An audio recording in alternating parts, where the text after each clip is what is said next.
GAFCON leaves the Anglican Communion, or perhaps did the Anglican Communion leave GAFCON?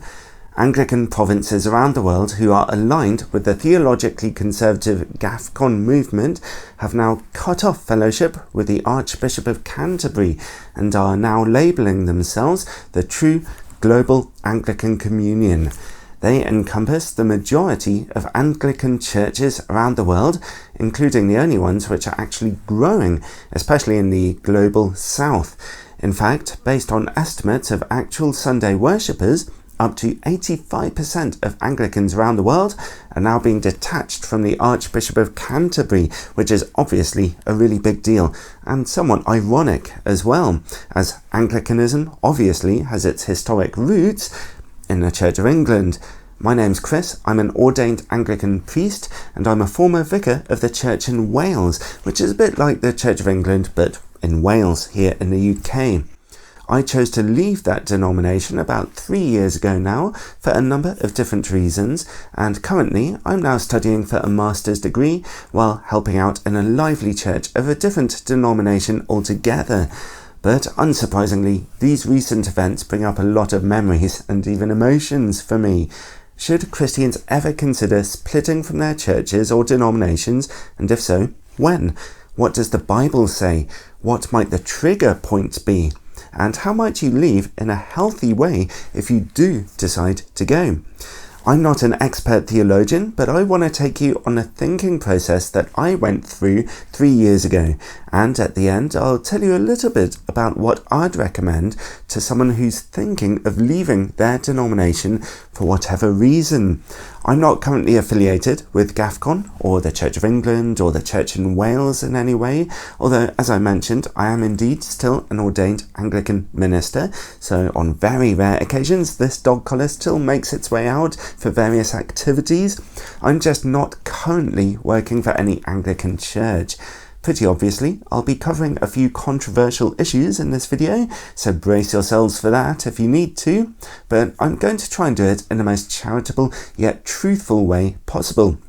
I'd love to hear your comments down below, whatever you happen to believe, but whatever your own position and convictions, remember to keep those comments gracious and respectful and humble, bearing in mind Ephesians 4 verse 2, and of course only leave a comment if you've actually watched the video first. To my mind, it's not remotely surprising that GAFCON have taken this step, as the new Archbishop of Canterbury is, for many people, a surprisingly controversial choice.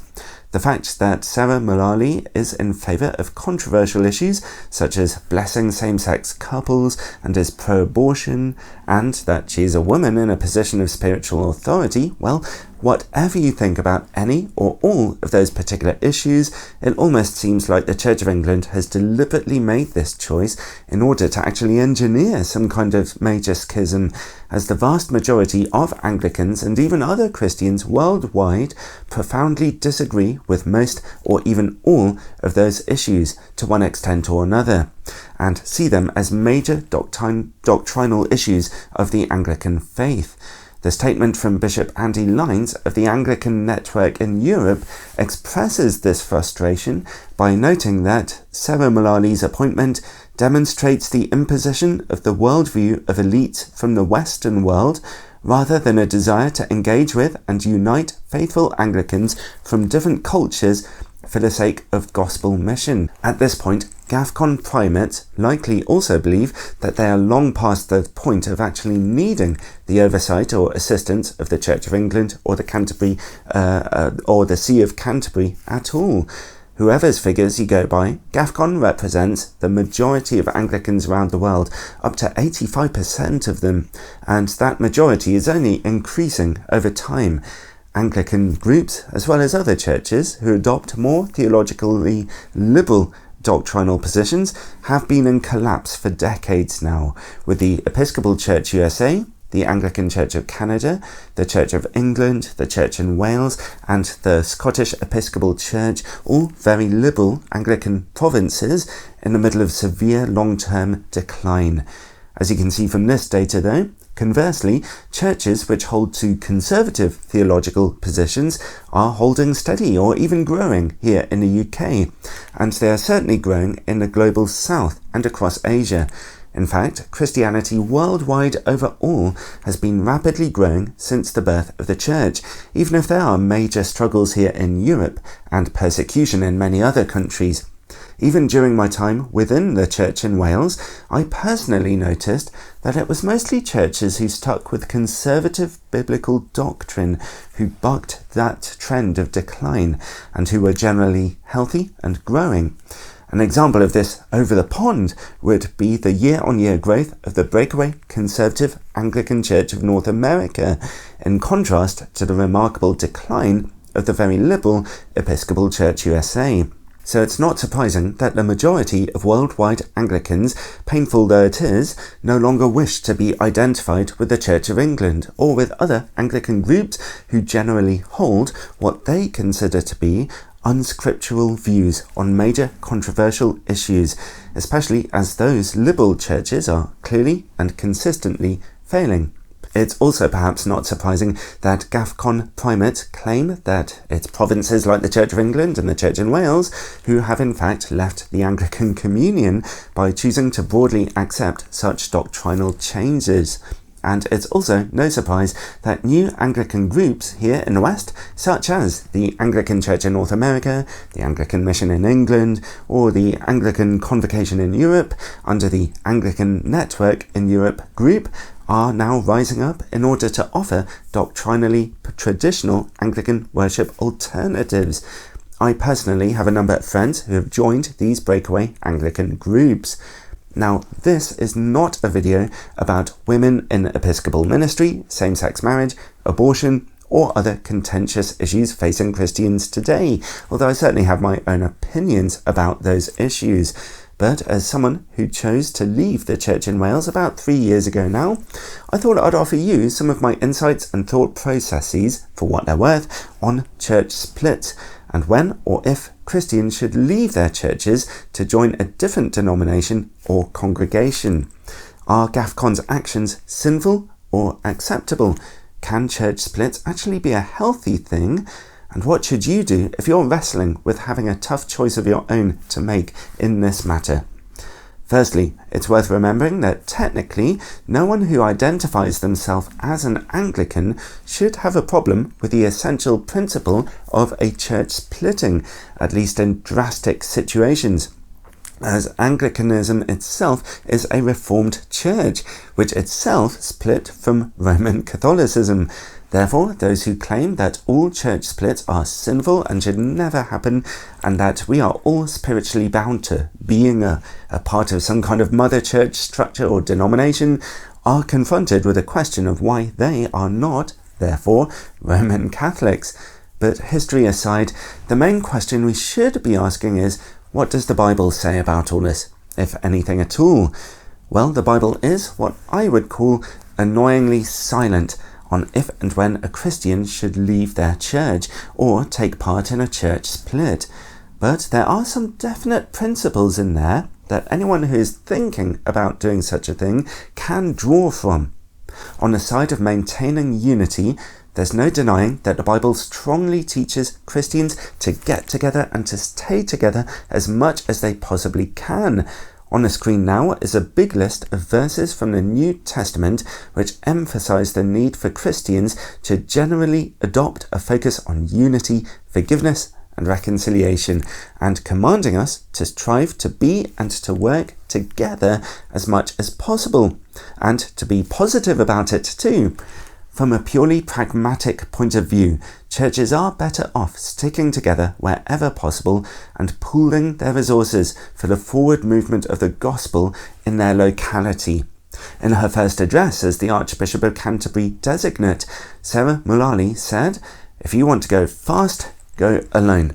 If you want to go far, go together." And there's a lot of truth in that statement, but it's also worth noting that it's possible to go far in the wrong direction as well. The Bible probably emphasizes unity so often because, while true Christians might well be saved from their sins, we're still imperfect people and we still need to work out our problems together like a family. Jesus speaks about this most clearly in the Gospel of Matthew, chapter 18, reminding us that whenever there is sin in the church, there needs to be appropriate church discipline from church elders and forgiveness within the congregation. Otherwise, trouble is the result.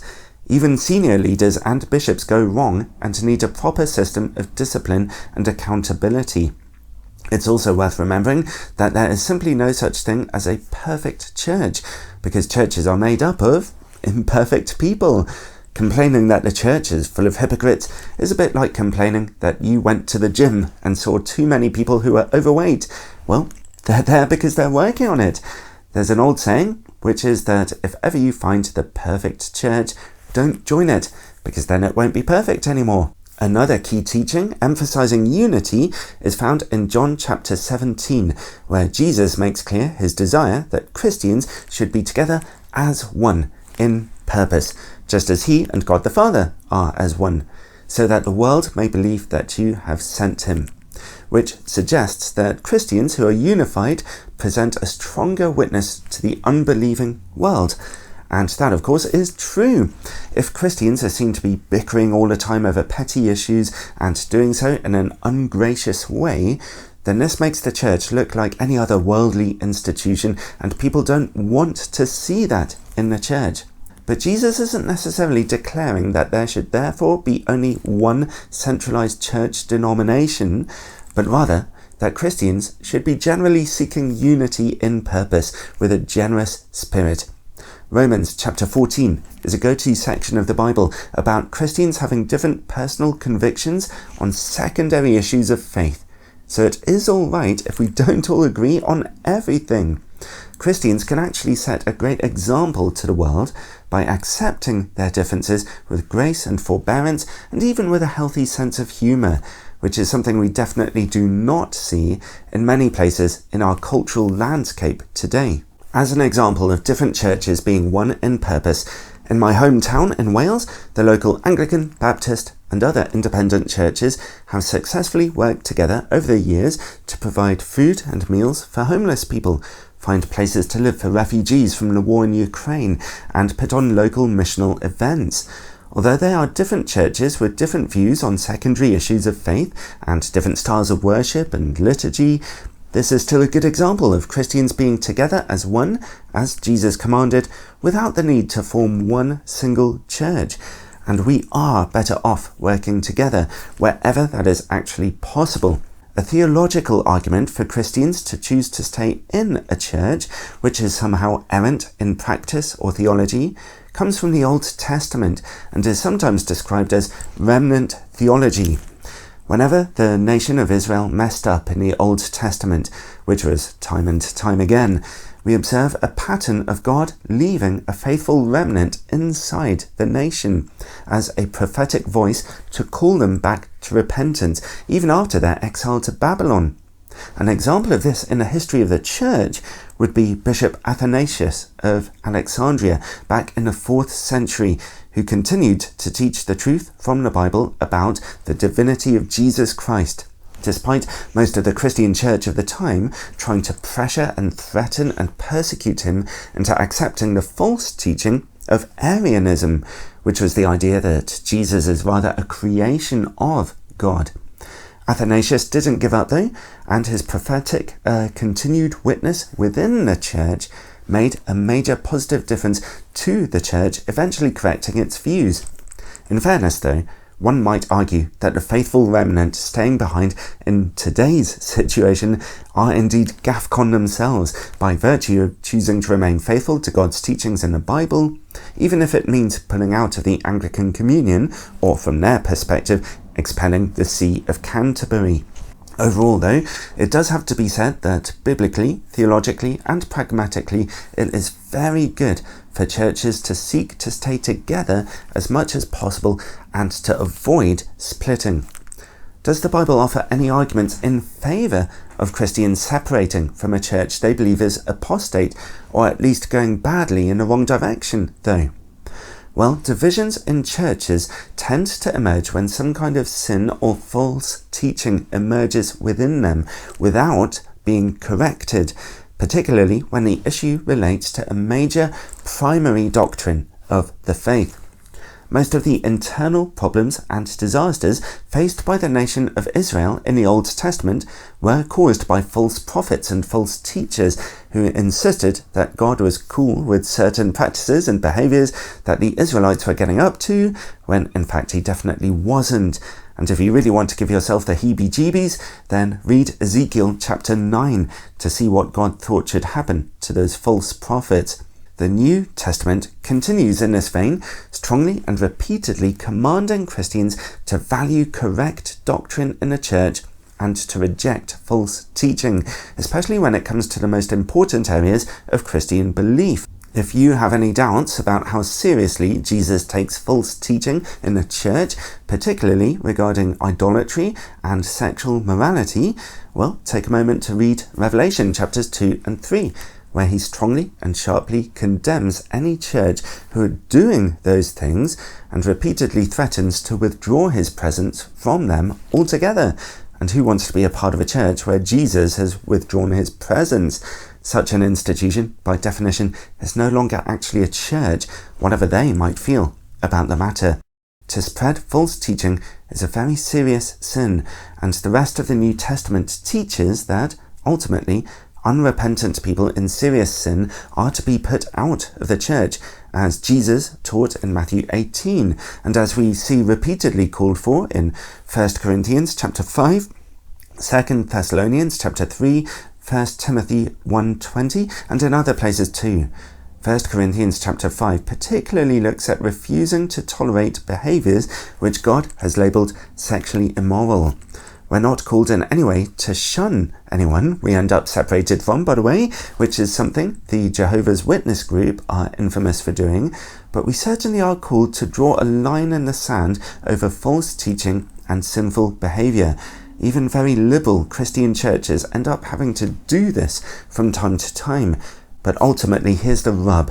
If the senior leadership of your church are no longer interested in the authority of the Bible and have slipped into false teaching, or if they themselves are behaving in a sinful or otherwise unchristian manner, and there is no proper accountability or discipline for them, then unfortunately, Jesus' disciplinary principles in Matthew 18 cannot be instituted, and so it is probably advisable to find another church or denomination to belong to, unless you feel God calling you to stay in that unrepentant church, but in a prophetic role, directly calling them to change their ways or their teachings. Obviously, errant bishops or senior leaders don't tend to like it when people do that, and they will probably cause problems for you and for your family if you do. Incidentally, this isn't just a problem in some Anglican churches. Overpowered and unaccountable senior leaders can be a serious problem in all kinds of churches and denominations, which is why it's so important that senior leaders everywhere have a clear line of accountability over them.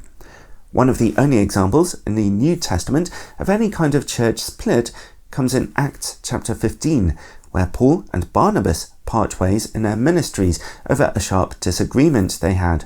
However, God ended up continuing to richly bless both of their ministries, so some people might take that as an indication that God seems happy to continue to work through Christians who have split their ministries for one reason or another.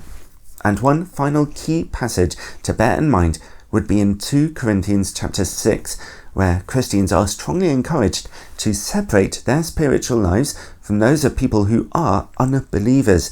If it's your conviction that the denomination you are a part of no longer holds to important aspects of Christian doctrine and has become worldly and essentially unbelieving and is actually misleading people, being more like a kind of vaguely spiritual middle-class social club than an actual church, then you may feel that this encouragement to separate applies to you. But of course, it is not there in the case of minor disagreements. So, overall, all things considered, I believe that the Bible clearly teaches that Christians need to seek radical unity in the spirit of humility, forgiveness, and reconciliation wherever that is possible. However, when that is not possible, I believe there is no scriptural prohibition to Christians making a departure in order to become a part of a different church, particularly if their previous church's teachings are falling so far from that of the Bible that it can no longer truthfully be called a faithful church. In that situation, we are to go on tenaciously seeking what Christian unity we can find within the new church that we end up in, and seeking connection with other faithful congregations in our area. And that's what I myself have been trying my best to do for the past 3 years. So, what advice can I give you if you are agonizing over the decision of whether to leave your own church? For what it's worth, here are some of the thought processes which helped to guide me at the time I did it. Firstly, and most obviously, pray heavily about your situation and get other Christians who you trust to pray for you as well. Get advice and wait on the Lord. It could be that, for whatever reason, God wants you to stay in your church. He doesn't have the same plan for everyone. The awesome thing about being a Christian in any position in a church, from a member to a leader, is that God takes us through life step by step, asking us to simply be obedient to whatever that next step is, rather than agonizing about trying to plan out our entire future before Him. So trust Him, have an open mind, and simply get praying for guidance about the next step. Secondly, figure out what the primary and secondary issues of the Christian faith are for you. Figure out your red lines and which hills you are willing to die on. To me, secondary issues are those which Christians can agree to disagree about, yet still work together with good humour. Those might include your views on infant baptism, on women wearing head coverings in the church, whether you're a young earth creationist or an old earth creationist, whether you're a Calvinist or an Arminian or even a Molinist, your views on eschatology, your preferred Bible translation, your worship style, and so on. All of those are interesting and important theological questions which are ripe for discussion, but there's probably little need to split up the family over them, when we might be able to compromise a little instead and still remain together. In my opinion, we're probably not going to see anyone going down to hell for an incorrect view on the 7 days of creation in Genesis chapter 1, or for having a post-millennial eschatological view instead of a pre-millennial one. Primary issues of the Christian faith, on the other hand, where the church might decide they do need to divide over: the deity of Jesus Christ, the authority of the Bible, the existence of heaven and hell, the nature of the Trinity, belief in the resurrection of Jesus, their understanding of marriage and sexual morality, the virgin birth, and others. To one extent or another, many of those could easily be considered top-drawer primary questions of the Christian faith, closed-handed issues rather than open-handed ones.